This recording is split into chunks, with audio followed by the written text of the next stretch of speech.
Ozone layer. Oxygen is normally found in the form of a diatomic molecule. However, in the upper reaches of the atmosphere, a molecule containing 3 atoms of oxygen is found. This is called ozone, and its formula is O3. Unlike the normal diatomic molecule of oxygen, ozone is poisonous, and we are lucky that it is not stable nearer to the Earth's surface. Ozone performs an essential function where it is found. It absorbs harmful radiations from the sun. This prevents those harmful radiations from reaching the surface of the Earth, where they may damage many forms of life.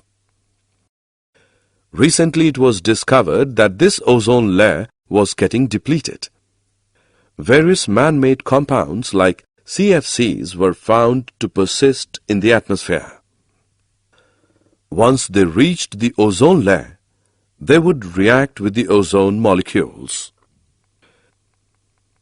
This resulted in a reduction of the ozone layer, and recently they have discovered a hole in the ozone layer above the Antarctica. It is difficult to imagine the consequences for life on Earth if the ozone layer dwindles further, but many people think that it would be better not to take chances. These people advocate working towards stopping all further damage to the ozone layer.